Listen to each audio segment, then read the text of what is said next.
Welcome to लोकसेवा स्पर्धा परीक्षा. लोकसेवा स्पर्धा परीक्षेमध्ये आपलं स्वागत आहे. थेट प्रश्नांना सुरुवात करूया.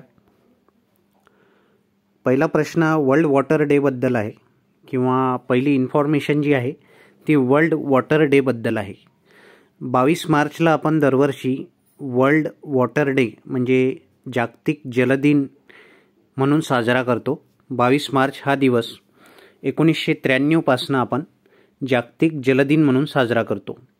युनायटेड नेशन्स म्हणजे संयुक्त राष्ट्रसंघाने 1992 मध्ये पहिल्यांदा एक रिझोल्यूशन पास करून 22 मार्च हा दिवस वर्ल्ड वॉटर डे म्हणजे जागतिक जलदिन म्हणून साजरा करण्याचे ठरविले आणि 1993 पासून आपण 22 मार्च हा दिवस वर्ल्ड वॉटर डे म्हणजे जागतिक जलदिन म्हणून साजरा करतो.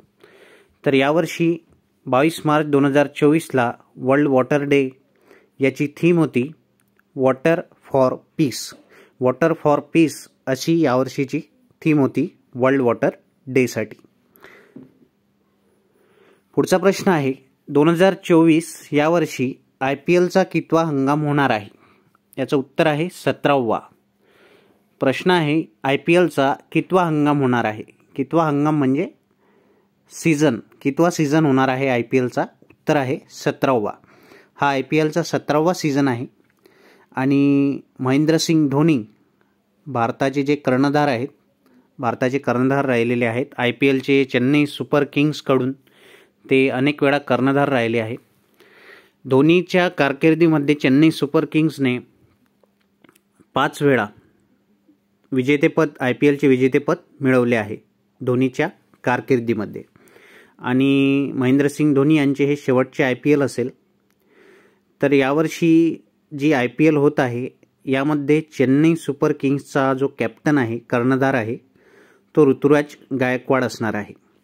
ऋतुराज गायकवाड चेन्नई सुपर किंग्सचा कर्णधार असणार आहे. पुढचा प्रश्न आहे पेपरफुटी आणि परीक्षेतील इतर गैरप्रकारांबाबत उपाययोजना सुचविण्यासाठी राज्य सरकारने कोणाच्या अध्यक्षतेखाली समिती स्थापन केली होती? याचं उत्तर आहे किशोरराजे निंबाळकर, जे MPSCचे माजी अध्यक्ष आहेत. यांच्या अध्यक्षतेखाली पेपरफुटी आणि परीक्षेतील इतर गैरप्रकाराबाबत उपाययोजना सुचवण्यासाठी राज्य सरकारने समिती स्थापन केली होती. उत्तर आहे किशोरराजे निंबाळकर, जे MPSCचे माजी अध्यक्ष होते. या समितीची स्थापना 15 डिसेंबर 2023ला झाली. या समितीला आपला अहवाल 3 महिन्याच्या आत सादर करायचा होता आणि या समितीने आपला अहवाल जो आहे तो 3 महिन्यांच्या आत राज्य सरकारला सादर केला आहे. समितीची स्थापना 15 डिसेंबर 2023ची आहे आणि या समितीचे अध्यक्ष आहेत किशोरराजे निंबाळकर. हे MPSCचे माजी अध्यक्ष आहेत.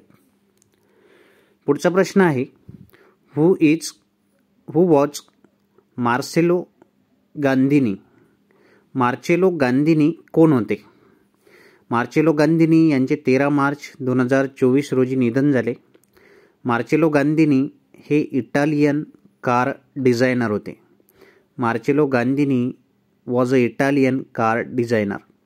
13 मार्च 2024 रोजी मार्चेलो गांधिनी यांचे निधन झाले.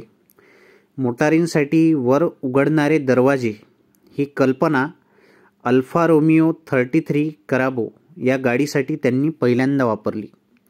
बघा, मोटारीचे जे दरवाजे आहेत ते वरच्या बाजूला उघडायला पाहिजे, ही कल्पना पहिल्यांदा मार्चेलो गांधिनी यांनी अल्फा रोमिओ 33 करोबो या गाडीसाठी वापरली. त्यानंतर कन्सेप्ट कारचे निर्माते किंवा जनकसुद्धा त्यांना म्हणतात. कन्सेप्ट कार हा प्रकार मार्चेलो गांधिनी यांनी रोळवला.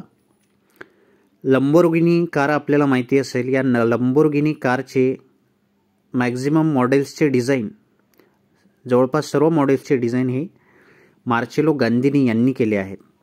लंबोर्गिनी या कारला काउंटाश हे नाव त्यांनी दिले. लंबोर्गिनीमधील जो काउंटाश नावाचा मॉडेल आहे ते काउंटाश नाव हे मार्चेलो गांधिनी यांनी लंबोर्गिनी ब्रँडला दिले आहे. कार डिझाईन न्यूज या नियतकालिकाने सुरू केलेला पहिला कारकीर्द गौरव पुरस्कार 2012 या वर्षी मार्चेलो यांना मिळाला. कार डिझाईन न्यूज हे एक नियतकालिक आहे आणि या कार डिझाईन न्यूज या नियतकालिकाने 2012 या वर्षी पहिल्यांदा पुरस्कार सुरू केला. त्या पुरस्काराचं नाव होतं कारकीर्द गौरव पुरस्कार आणि 2012 या वर्षी पहिल्यांदा कारकीर्द गौरव पुरस्कार मार्चेलो गांदिनी यांना मिळाला होता.